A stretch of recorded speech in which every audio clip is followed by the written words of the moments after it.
नमस्कार मित्रों, अपने बीच भारतीय जनता पार्टी के माननीय राष्ट्रीय प्रवक्ता सांसद डॉक्टर सुधांशु त्रिवेदी जी आपको संबोधित करेंगे। मेरा विनम्र निवेदन है माननीय सुधांशु जी से कि आपको संबोधित करें। मित्रों, आज छत्तीसगढ़ के राजनांदगांव में कांग्रेस की महापौर की उपस्थिति में एक बार पुनः हिंदू देवताओं और देवी देवताओं के प्रति अपमानजनक टिप्पणियां करने का प्रकरण प्रकाश में आया है। यह प्रकरण इसलिए अधिक महत्वपूर्ण हो जाता है कि अगर आप विगत कुछ समय, कुछ वर्षों तक का घटनाक्रम देखें तो यह एक कोई पृथक छोटी घटना नजर नहीं आती। आपने देखा कि अभी कुछ ही दिन, 2 दिन पहले की बात है, जब कांग्रेस पार्टी के कर्नाटक के पूर्व कार्यकारी अध्यक्ष ने हिंदू शब्द के लिए अपमानजनक नहीं, कोट अनकोट में गंदा शब्द तक प्रयोग किया था, जिसका अर्थ बहुत गंदा है। कुछ दिन पूर्व एक और विषय आया था कि अमुक का हिंदू धर्म से कोई मतलब नहीं है। समझ में नहीं आ रहा है कि राहुल गांधी जी अपनी भारत जोड़ो यात्रा में ये लोगों के कान में कौन सा मंत्र फूंकते चले जा रहे हैं कि वोट जोड़ने के लिए हिंदू भावनाओं और अस्मिता पर जितना भी आघात करना हो तो पीछे नहीं रहना। और यह प्रक्रिया लंबे समय से चल रही है। एक दौर में जो लोग यह कहते थे कि हिंदू आतंकवादी है, कभी उन्होंने कहा हिंदू तालिबान, कभी उन्होंने कहा हिंदू बोको हराम। ये कारनामे तो भारत की राजनीति की सबसे पुरानी पार्टी की। अब जो सबसे नए नवेले आए हैं, आपने देखा कि उनके भी पूर्व मंत्री राजेंद्र गौतम ने इसी प्रकार की अभद्र टिप्पणियां की। उन्हीं के यानी आम आदमी पार्टी के गुजरात के अध्यक्ष ने तो पूर्ण रूप से कह दिया कि मंदिर ही शोषण के केंद्र है। इतना ही नहीं, उन्होंने तो कथावाचकों, धर्म संस्कृति सबके ऊपर पूरा आघात कर दिया। अतः अत्यंत कष्ट का विषय है कि भारत की स्वतंत्रता के अमृत महोत्सव वर्ष में यह कितना विष भरा हुआ है। ये सेकुलर राजनीति के जो प्रवर्तक हैं, चाहे वो सबसे पुराने हों या सबसे नए हों, उनकी फितरत नहीं बदली है। फितरत केवल यह है कि सेकुलरिज्म का अर्थ हिंदू धर्म के प्रति घृणा और अपमान के भाव की अभिव्यक्ति करना। और अधिक दुख का विषय यह है कि वह संस्कृति जिसके लिए देश ही नहीं विदेश में क्या कुछ कहा जाता है। मैं कांग्रेस के नेताओं से कहना चाहूंगा, साहब आपकी अध्यक्ष रही हैं एनी बेसेंट, उन्होंने हिंदू धर्म के बारे में क्या कहा है। उन्होंने कहा such a philosophic, such a scientific, such a spiritual, the deep you go, the deep you love, the intense you will go, the intense you will respect. Arthur Schopenhauer ने कहा कि यह मनुष्य के ज्ञान की पराकाष्ठा है, जर्मन फिलोसोफर था। इतना ही नहीं, बड़े बड़े साइंटिस्ट वर्नर हाइजेनबर्ग और फिट्ज कैपरा इसमें ज्ञान के कितने स्रोत ढूंढते हैं। एटम बम बनाने वाले रॉबर्ट ओपेनहाइमर से लेके रॉकेट बनाने वाले वर्नर वॉन ब्रॉन तक। पर दुख की बात यह है कि राजनीति के लिए इस सीमा तक जाकर जो हो रहा है, तो हमें यह पूर्ण विश्वास है कि देश और प्रदेशों की प्रबुद्ध जनता इसको गंभीरता से देख रही है। और इस स्वतंत्रता के अमृत काल में जो माननीय प्रधानमंत्री जी ने कहा है कि अमृत महोत्सव से शताब्दी का वर्ष अमृत काल है, इसमें ये जितने भी विष बेले फैल रही हैं गुलामी की मानसिकता और गुलामी की विरासत से, इन सब से जनता मुक्ति दिलाएगी। और अंत में मैं सिर्फ यह कहना चाहूंगा कि इस बयान पर तथाकथित परम शिव भक्त हिंदू यानी जो कांग्रेस के चिरयुवा नेता हैं उनका क्या कहना है। और जब इस प्रकार की बातें हिंदू देवी देवताओं के लिए कही जाती हैं तो भारत की राजनीति के बगुला भक्त जो देवी देवताओं के स्थान की बात करते हैं मुद्रा के ऊपर, उनका क्या कहना है।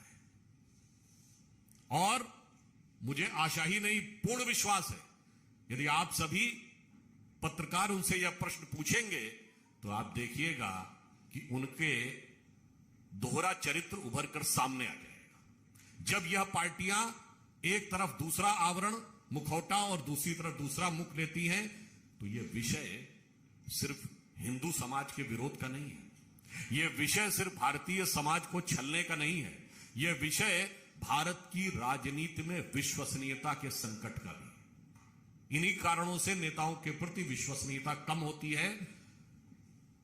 तो जो कोई भी यदि यह पंक्ति कहना चाहूंगा कि हिंदू हितों का हनन पंथ निरपेक्षवाद यदि करता है तो समझो भारत के मर्म पर आघात वह करता है। धन्यवाद।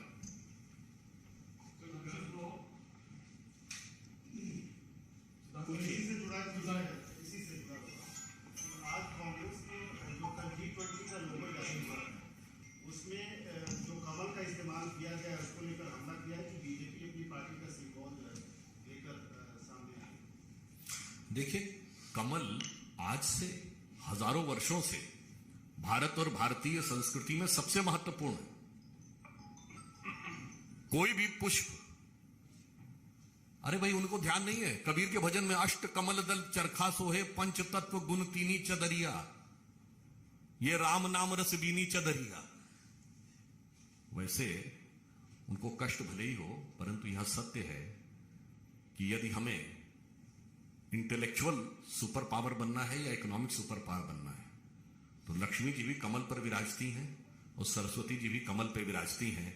तो जो कमल का विरोध करने की बात करते हैं तो ये निश्चित रूप से भारतीय संस्कृति और हिंदू धर्म के प्रति एक और अवमानना का प्रतीक है। अब यदि मैं उनसे पूछना चाहूं, किसी जमाने में कांग्रेस का चुनाव चिन्ह गाय बछड़ा होता था तो गाय भारतीय संस्कृति की प्रतीक नहीं थी।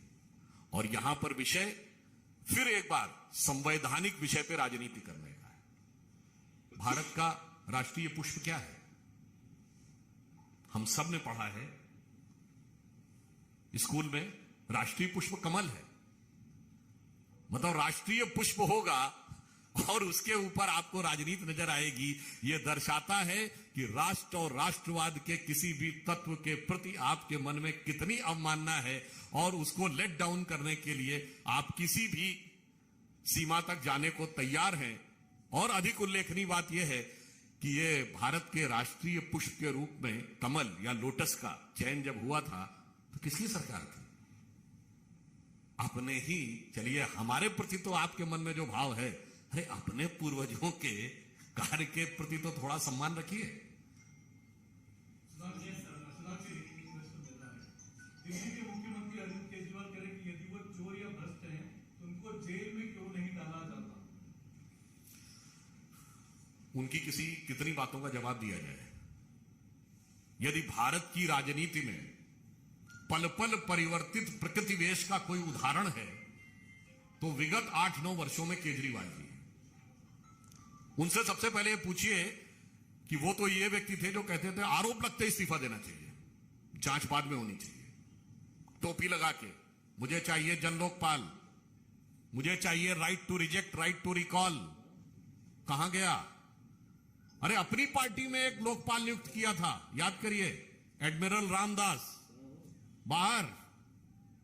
इसलिए पहले तो उनसे यह पूछ लीजिए आप अपने उस बयान पर कायम हैं या माफी मांगते हैं कि मैं उस समय गलत था या आज गलत है, तब हम जवाब दें।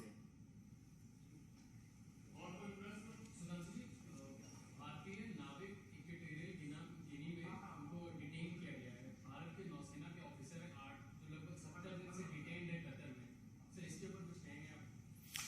इस विषय पे विदेश मंत्रालय उस पूरी घटनाक्रम पे नजर रखे हुए हैं और जो भी उपयुक्त डेवलपमेंट होगा उससे आपको अवगत कराएंगे। सर, एक राहुल गांधी ने ट्वीट किया है, उन्होंने कहा है कि मजबूरी डर बने और डर नफरत में तब्दील हो। लोग उलझ रहे हैं और हम दो हमारे दो का राज चलता रहे। भाजपा की विभाजनकारी नीतियों का यही मकसद है। उन्होंने जो शब्द बोला है, कालक्रम के अनुसार इस शब्द का कितना अर्थ बदल जाता है। उनके स्वर्गीय पिताजी ने यही शब्द भारत की संसद में बोला था, हमारे ही लिए बोला था। तब हमारे दो सांसद थे, क्या मजाक उड़ाया था कि हम दो हमारे दो, मतलब अटल जी अडवाणी जी दो नेता और दो सांसद। आज उनको यह शब्द बोलना पड़ रहा है जिस अर्थ में सिर्फ ये समझिए कालचक्र कितना बदल गया, परंतु वास्तविकता है कि हमारा जो भी नेता है वो एक हो, दो हो, 10 हो, 100 हो, सब के सब सिर्फ और सिर्फ भारत माता के प्रति समर्पित हैं। उनके जितने भी नेता हैं वो सिर्फ परिवार के प्रति समर्पित हैं, क्योंकि हमारी हर कार्यक्रम में प्रधानमंत्री जी हो, राष्ट्रीय अध्यक्ष जी हो अथवा अन्य कोई भी नेता, तो एक ही नारा लगता है, भारत माता की जय और वंदे मातरम। और उनके यहां नेताओं की जिंदाबाद लगता है। तो मुझे लगता है कि ये राहुल गांधी जी की दृष्टि का अंतर है। और जहां तक डरने की बात वो कर रहे हैं, तो अपनी पार्टी के नेताओं से पूछ रहे। विगत 7-8 वर्षों में जिन्होंने पार्टी छोड़ी है, उन्होंने क्या क्या अपमान तिरस्कार का आरोप नहीं लगाया है। और यहां पर एक और बात कहना चाहें, वो यात्रा निकाल रहे हैं तो वो कौन सा डर है जिसकी वजह से हिमाचल तो वो गए नहीं, गुजरात भी जा रहे हैं, ऐसी कोई सूचना आ नहीं रही है। हम यह भी पूछना चाहते हैं कि वो कांग्रेस जो अपने को गांधी जी की का एक में one and only exclusive copyright holder मानती है, गांधी के धाम में यात्रा क्यों नहीं जा रही है? सरदार पटेल के स्थान पे यात्रा क्यों नहीं जा रही है? सुभाष चंद्र बोस के स्थान को यात्रा टच क्यों नहीं कर रही है? और तो और छोड़िए, नेहरू जी के स्थान पे यात्रा क्यों नहीं जा रही है प्रयागराज में? इंदिरा जी के स्थान पे रायबरेली में क्यों नहीं जा रही है? उनके स्वर्गीय पिताजी का स्थान अमेठी, वहां क्यों नहीं जा रही है? ये सोची समझी नीति है या पूर्वाग्रह है या ये डर है, ये उन्हें बताना चाहिए। Kanisha Awasthi, Republic TV.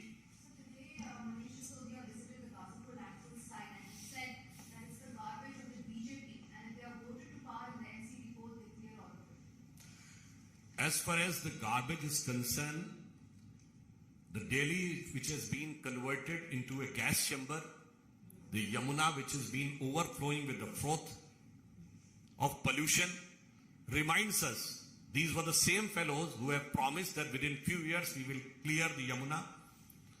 Within few years we are having a clear-cut formula of getting rid of Parali. Within few months they have promised. And they said that we will get rid of the pollution of the Delhi, but unfortunately they are having no solution at all other than one and only involvement in the corruption. So is the case, nothing but to divert the attention from the basic issue.